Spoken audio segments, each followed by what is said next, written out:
Apa kabar pemirsa? Kita berjumpa lagi dalam Warta Parlemen. Informasi aktual seputar parlemen bersama saya, Medi Nugroho.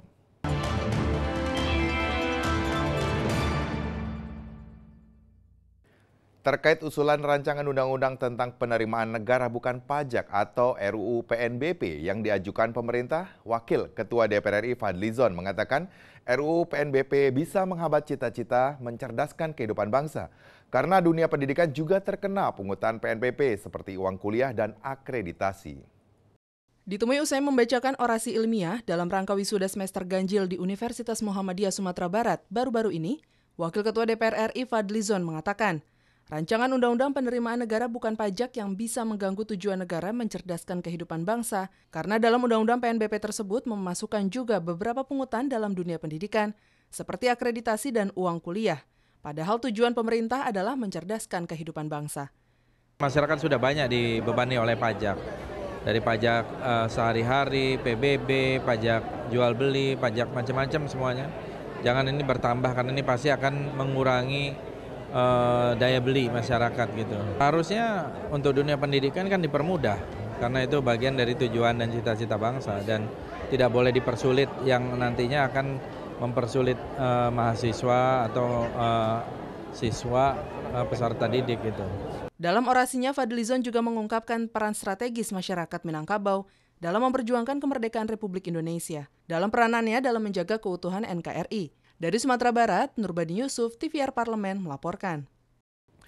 Wakil Ketua DPR RI Taufik Kurniawan mengatakan silaturahmi antara anggota dan pimpinan DPR RI dengan wartawan maupun Sekretariat Jenderal DPR RI dengan wartawan perlu terus dibangun, mengingat media dibutuhkan untuk menyampaikan informasi mengenai kinerja anggota Dewan kepada masyarakat yang diwakilinya.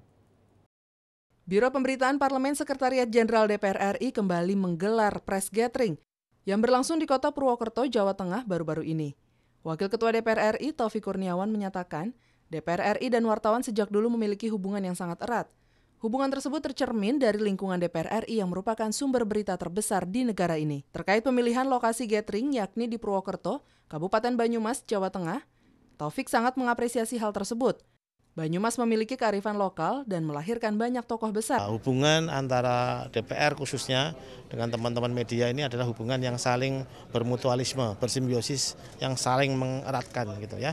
Artinya semangat kekeluargaan, kebersamaan barangkali itu menjadi bagian yang lebih utama menjalin silaturahim antar media sebagai stakeholder informasi masyarakat. Sungguh pun tetap media ataupun wartawan harus tetap kritis karena itu adalah kepentingan menyampaikan informasi yang sesungguhnya pada masyarakat. Pelaksana tugas Sekretariat Jenderal DPR RI Damayanti mengatakan, kegiatan ini diutamakan guna meningkatkan sarana persaudaraan antara DPR dengan wartawan.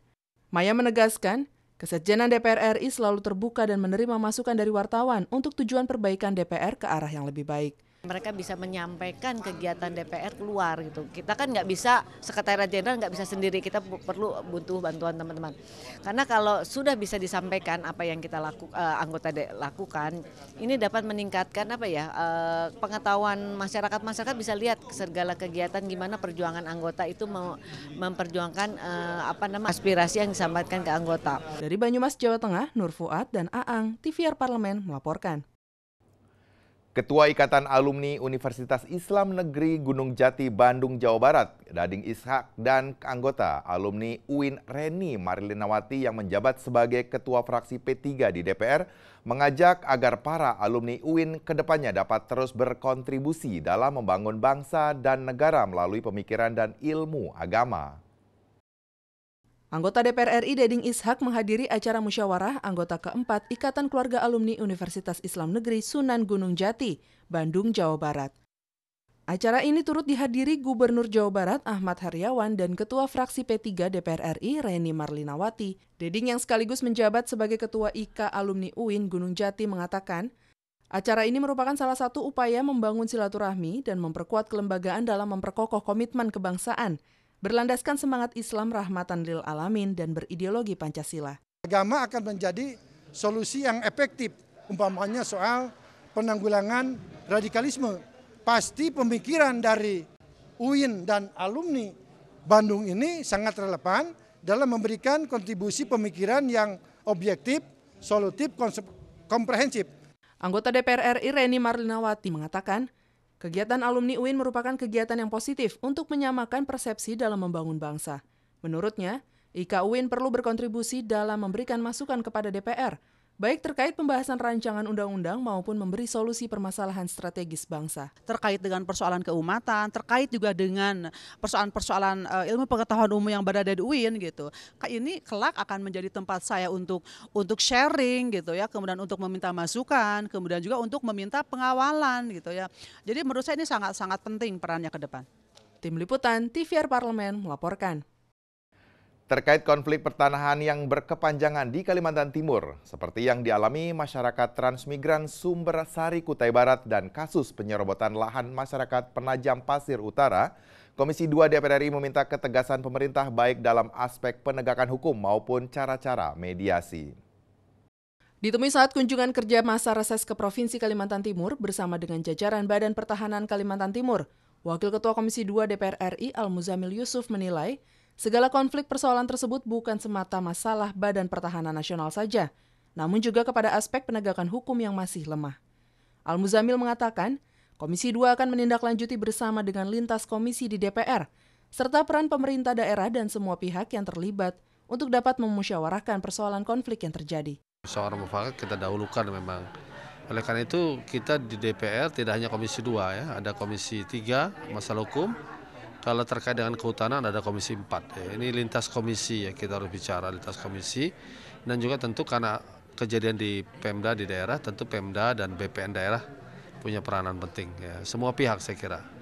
Anggota Komisi 2 DPR RI Jimmy Demianus Iji mengatakan keprihatinannya terhadap persoalan ini, di mana warga transmigran memperoleh tanah tersebut saat membela negara ketika terjadi konfrontasi dengan Malaysia. Dirinya menilai adanya ketidaktegasan pemerintah serta penegakan hukum yang masih lemah. Wibawa negara ini harus kita pertahankan, kita jaga. Karena sertifikat dan program ini merupakan kebijakan nasional, warga trans ini harus dibela dan dilindungi. Ya, dalam bentuk apapun mereka harus dilindungi, sertifikat mereka pun juga harus ini. Dari Provinsi Kalimantan Timur, Mario Hasiholan, TVR Parlemen melaporkan. Demikian Warta Parlemen kali ini, sampai jumpa pada Warta Parlemen berikutnya. Terima kasih atas perhatian Anda. Wassalam.